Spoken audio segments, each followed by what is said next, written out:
وتەیەک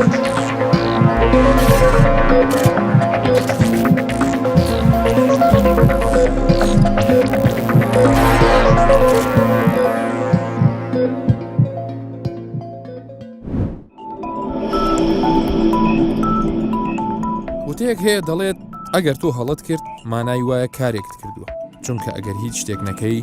دڵنیا بە هەڵەش ناکەی، کەواتە هەڵەکردن ڕەفتار و کردارێکی هەمیشەییە، بەمەرجێک بە ئەنقەز نەبێت و کاریگەری لەسەر ژیان و داهاتووی خودی کەسەکە و خەڵکانی دەوروبەری نەبێت. نەخۆشکەوتنیش بە هەمان شێوە حاڵەتێکە کە ئەگەری توشبوونمان بەردەوام هەیە و سەردانکردنی پزیشکیش پێویستیە. لەم بەرنامەیەدا دەمانەوێت بزانین هەڵەی پزیشکی چییە؟ چێن کە ئەو هەڵانە دەکەن؟ ئایا بە تەنها پزیشک بەرپرسە؟ ساڕێژ بۆ تەندروستی ئێوە و تێگەیشتن لە دەرونی ئێوە لە کاتی دروستبوونی کێشە پاش سەردانکردنی نەخۆشخانەکان ئەم بەرنامەی تەرخان کردووە. دەچینە ماڵی یەکێک لەو هاوڵاتیانەی کە وەکو خۆی دەڵێ منداڵەکانی قوربانی دەستی هەڵەیەکی پزیشکین. عیماد کە ماڵەکەی لەم گەڕەکە هەژار نشینەیە ڕۆژانە دەچێتە سەر کار و کاسبی خۆی، ئەو دەڵێ منداڵەکانم بردە لای پزیشکێک بۆ چارەسەرکردنی حاڵەتێک کە لە بنەڕەتدا چارەسەریان نییە. ئەو دەرزیەکی پێداین حاڵەتەکەی هێندەی تر خراپترکردن. مەدینە و محەممەد نەخۆشیەکیان هەیە کە ئەگەری چاکبوونەوەیان نییە. ئەوان ئیفلیجن چونکە مێشکیان بە تەواوی گەشەی نەکردووە. ئەم نەخۆشیە لە هەر ماڵێکدا هەبێت، خۆشی لەو خانەوادەیە ناهێڵێت.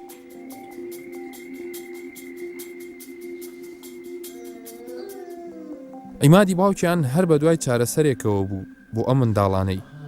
تا هەر هیچ نەبێت کەمێک لە ئازار و گەشکەی ئەمان کەم بکاتەوە. دەیان باتە لای پزیشکێک لە یەکێک لە شارەکانی ناوەڕاستی عێراق. ئەوەی عیماد و خێزانەکەی بیریان لە نەکردبووە ڕوویدا. ئەوان دەڵێن منداڵەکانمان زۆر خراپتر بوون لە جاران،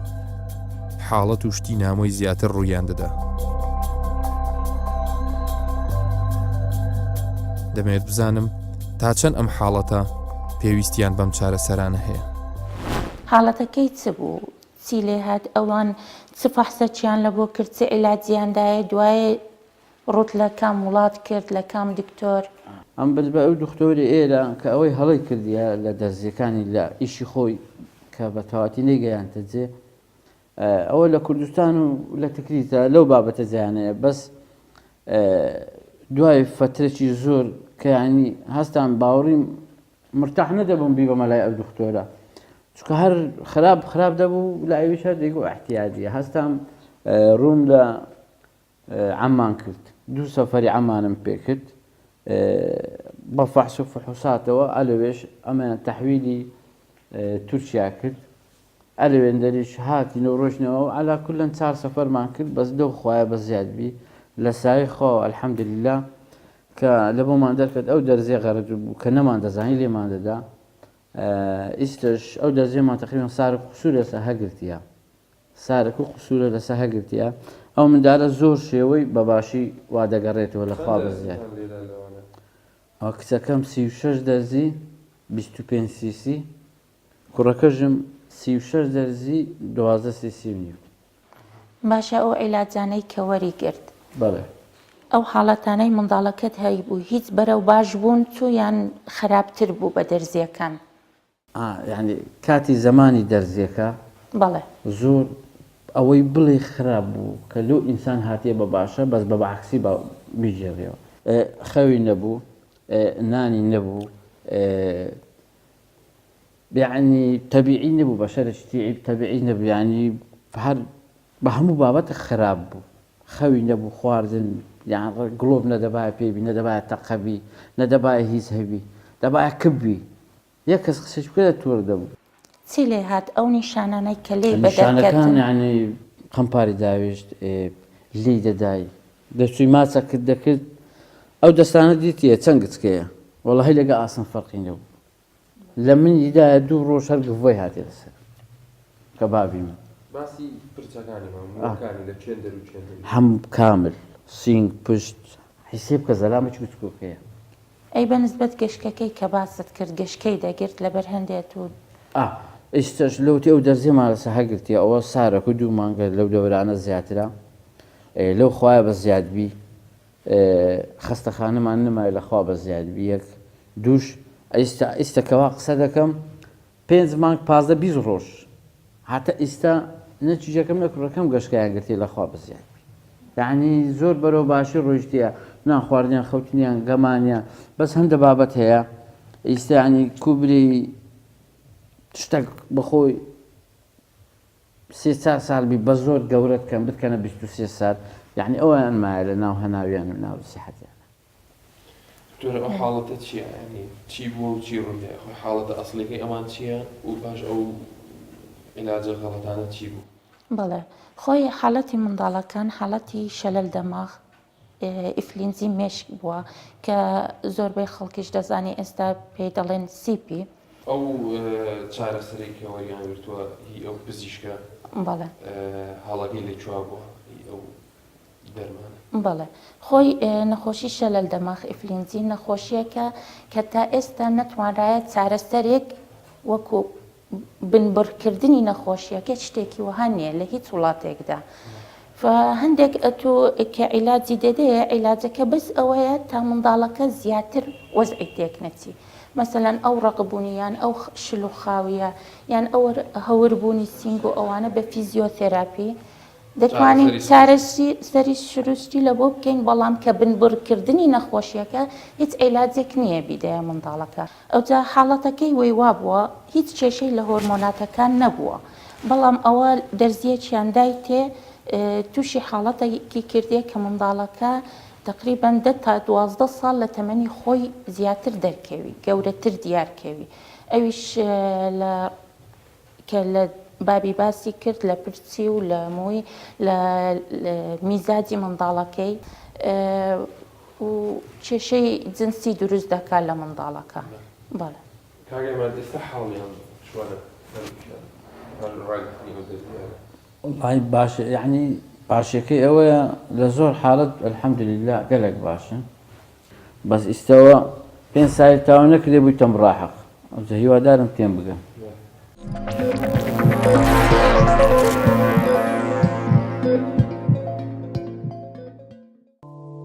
ماڵی عیماد بەجێ دێ هەڵموو دەچمە شەقڵاوە لەوێ دکتۆر سامان تاهیر دەبین ئەو پزیشکی پسپۆڕی نەشتەرگەریە لێرەش دەمەوێت بزانم وەکو چالاکوانێک لە بواری مافی پزیشک و نەخۆش ئەو چی دەڵێت لەسەر هەڵی پزیشکی سەرتا ئەگەر بێت و پێناسەیەکی سادەی هەڵی پزیشکی بکەین هەڵی پزیشکی بریتە لە هەر کارێک کەوا کارمەند یا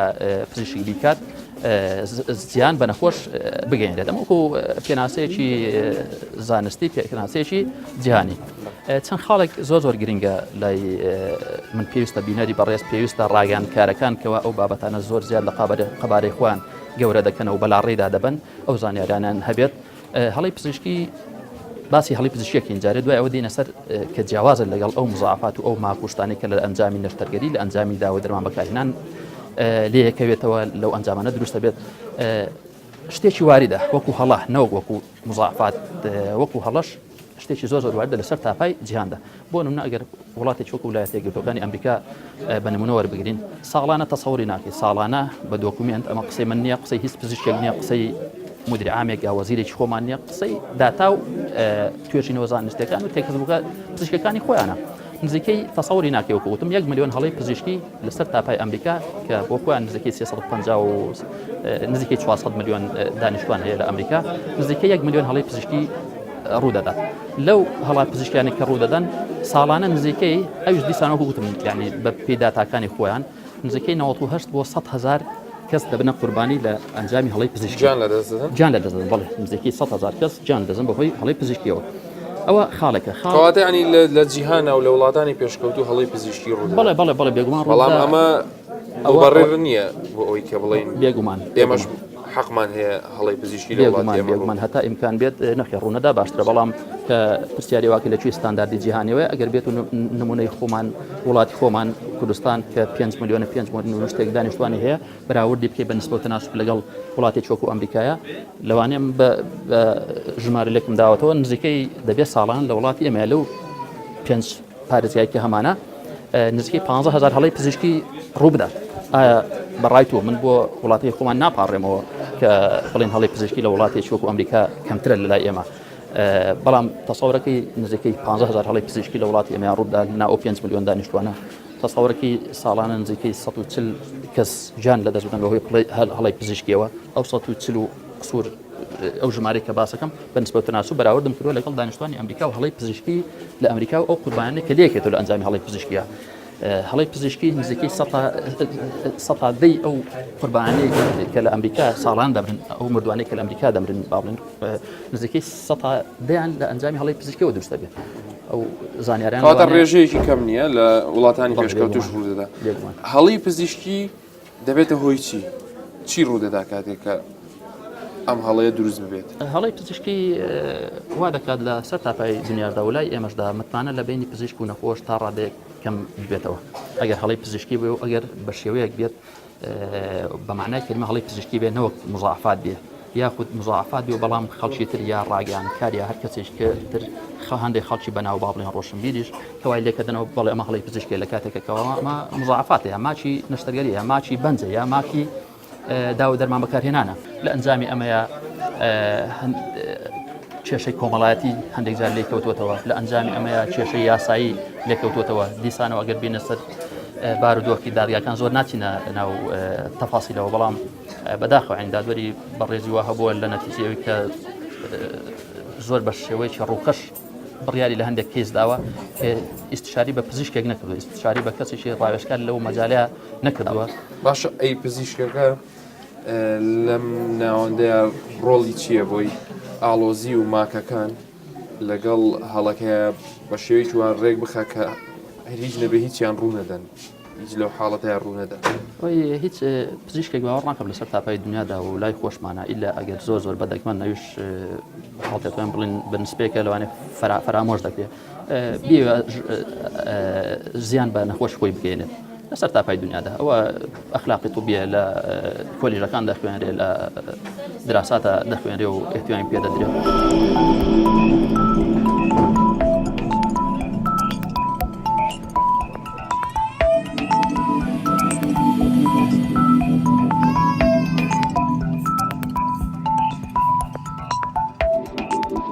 دەبێت سیستەم چاک بکرێ بەڕاستی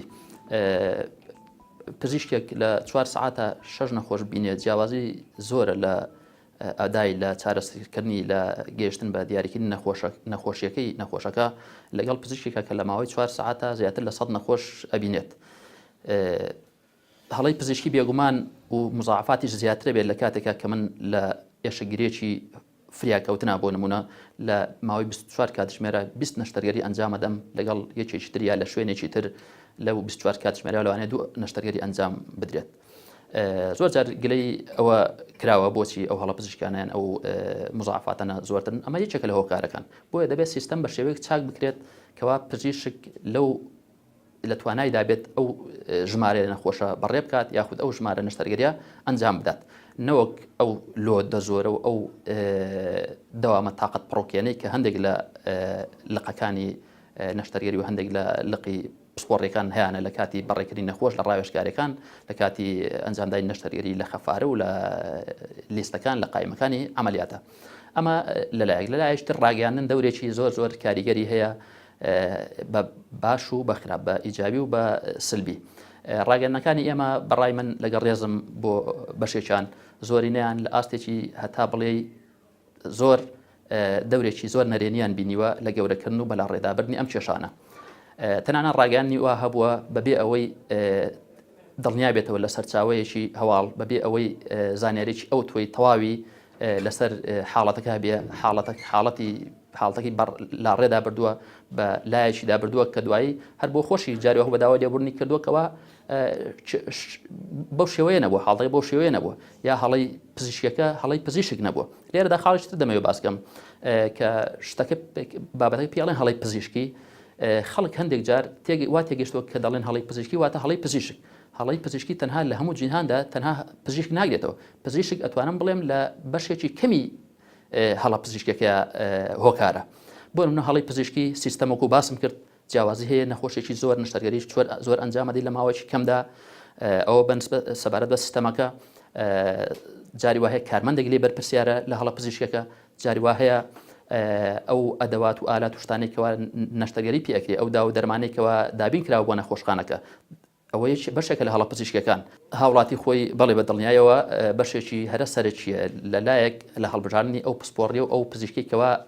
ڕاوێژی پێ دەکات لە بەکارهێنانی چۆنێتی بەکارهێنان و ڕاوێژکردن بە پزیشک لە بەکارهێنانی دەرمانەکانیە زۆر جاریوە هەوە باوەڕکە ینی تەسەور ناکەی معاناتی وامان لەگەڵ نەخۆشە هەبووە لە پاش ئەنجامدانی نەشتەرگەری دا و دەرمانی بە شێوەیە بەکارهێناوە لەگەڵ ئەوەی کە زۆر بە جوانی بۆی ڕوونکراوەتەوە بە شێوەیە بەکارهێناوە کە زیانی بەخۆی گەیاندووە بەڵام لە کۆتاییدا هەر ئێمانان و هەر پزیشک و هەر کارمەندەکەی باجەکەی دەدات ئەو بە شێوازێک بەکاری هێناوە کە دکتۆر بەو شێوەیە بۆی تەوسیە نەکردووە.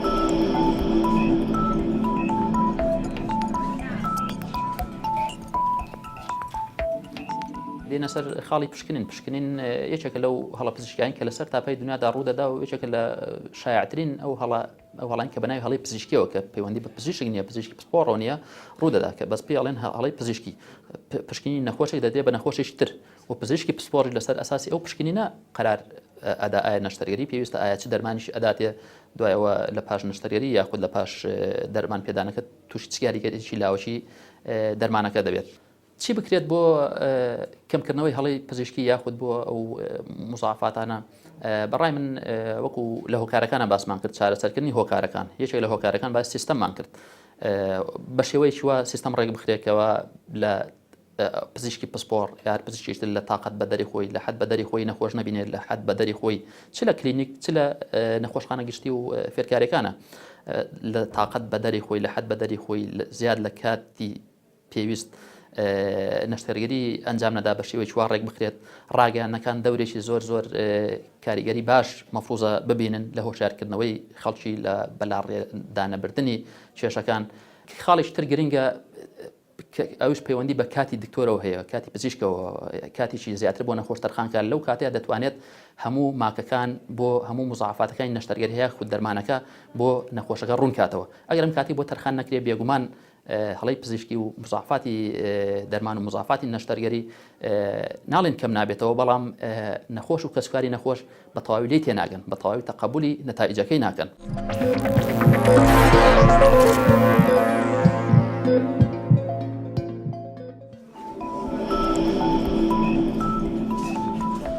دواتر بۆ وەرگرتنی زانیاری لەسەر بە دوواداچوونەکانی یەکێک لە لایەنە پەیوەندیدارەکان دەڕۆینە لای سەرۆکی لقی هەولێری سەندیکای پزیشکان. دەمەوێت بزانم کە هاوڵاتی چۆن بتوانێت مافی خۆی بزانێت لە کاتی ڕوودانی هەڵەیەک یان ماکی نەخۆشیەک. پزیشک مرۆڤ مەمکن نییە لە هەڵە بە دوور بێتن یعنی تەنها خوا بە گەورەی خۆی دەتوانانی هەڵە نەکاتن دەتوانین 100% گرنتی بداتن کە کارێک دەکاتن هەڵی تێدا نەبێتن ممکن نییە مرۆڤ کارێک بکاتن احتیمالی هەڵی تێدا نەبێتن و هیچ دکتۆرێکیش نییە بە تایبەتی دکتۆرە کوردەکان ئەم بە ویژدانەوە دەیلێم بە ویژدان کار دەکەن هیچ دکتۆرێک نییە بە مەبەست بێتن هەڵە بکاتن یاخود زەرەر بە نەخۆش بگەینێتن ئەو هەڵانێکەوە ڕووداتن هەندێک جار لە بڕیاردانی خێرا لەلایەن دکتۆرەوە هەندێک جار لەبەر ماندیبوونە لەبەرەوە ئیشێکی زۆریان لەسەرە مەسەن ئەو ئیشەی دکتۆر لە وڵاتانی ئەوروپا مەسەن 10 دکتۆر دەکەن لەوانەیە ئێمە دکتۆرێکمان لە ماوەی 6 سعات بیکاتن سندێ تەواوی دەبینی لە ماوەی چەند سعاتێکدا 40-50 نەخۆش بریندار و ئەنواع شێوە دێن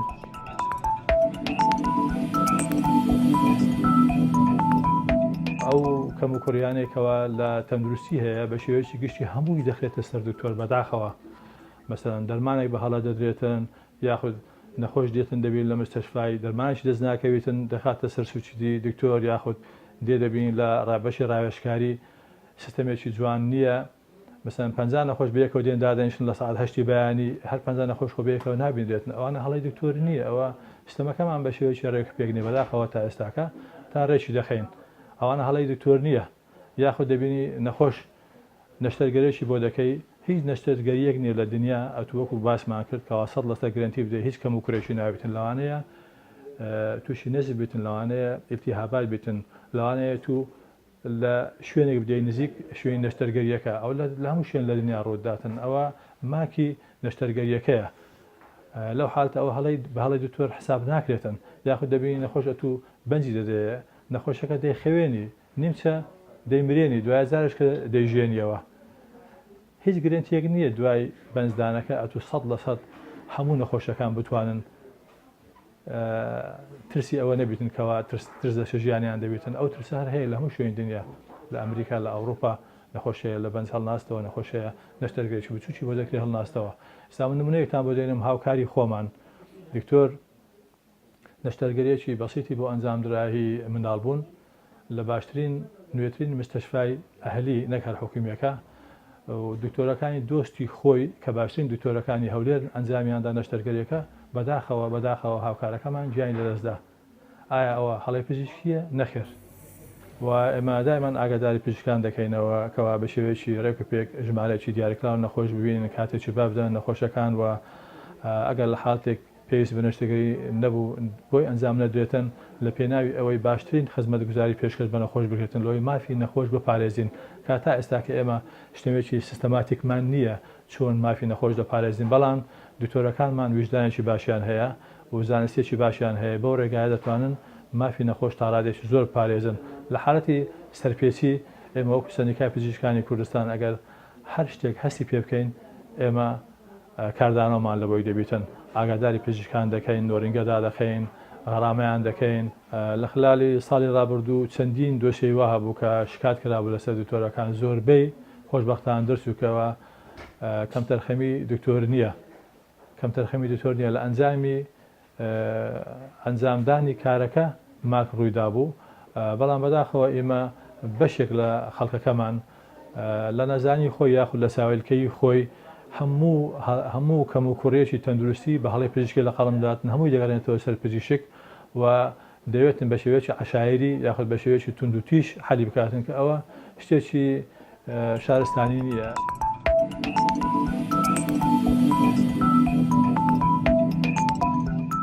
دەوری ڕاگەیاندن دەورێکی زۆر زۆر ئێستامە بۆ نمونە ئەگەر باسکەین مەسەڵەن بڕۆ لە وڵاتێکی دەرەوە باسی کوردستان بکەیان باسی عێراق بکە وازانن هەموو شوێنێک 24 ساعت شارە RPG و قەسف و هەموو خەڵک لەسەر ئەرد کەوتی و هەموو خوێن لە لەشی دەڕاتن دەبڕێت تەنها لەو شاشە بچووکە دنیایەکە دەبین لەو شاشە بچووکە کوردستان و عێراق دەبینن خەڵکەکە دوای لێ هاتووە لەو شاشە بچووکە زۆربەی شتەکانی تەندروستی دەبینێتن هەر ئەوە نییە لەبەر ئەوە پێم باشە بە ویژدانەوە تەعاملکەن لەگەڵ ئەو مەسەلانە پرۆفیشنال بن و پێش ئەوەی کە هەواڵەکان بڵاوکەنەوە یاخود مقابل لەگەڵ کەسکاری نەخۆش بکەن با لەگەڵ تۆرەکەش قسە بکەن با لەگەڵ دوو کەس لە دەوروبەرەکە قسە بکەن با تۆزێ معلوماتیان هەبی لە سەبابەتەکە ئینجا بڵاویکەنەوە لەبەر ئەوەی بیر لەوە بکەنەوە دوا ڕۆژی ئەو هەواڵەی بڵاوی دەکەنەوە چی لە دوا دەبێتن مەسەلەن یەکێک نەخۆشێک لە ئەنجامی نەشتەرگەری جیان لەدەستدایە دەچن لە پرسەکە لە کەسوکاری قسە دەکەن دەگرێن هەموو هاوار دەکەن ئەوە چه شتێک دروست دەکاتن لای خەڵک چ وەزعی نەفسی ناخۆش دروست دەکات لای خەڵک کاتو لە شارێکی ئێستاکە زیاتر لە 2 میلیۆن کەس تێدایە میلیۆنێک ئاوارەی تێدایە 4000 دکتۆرمان هەیە ڕۆژی بە هەزاران نەشتەرگەری ئەنجام دەدرێتن ئەگەر ساڵی حالەتێکی وابوو یاخود دوو حالەتی وابوو کە لە شاشە تەماشای دەکەی وا دەزانی هەموو ڕۆژێ 5-6 حالەتی وا لە هەموو نەخۆشخانەکانی کوردستان دەبێتن بەلەبەر ئەوە حەز دەکەم بە بەرپرسیەوە معامل لەگەڵ ئەو شتانە بکەن بە ویژدانەوە پرۆفیشنال بن.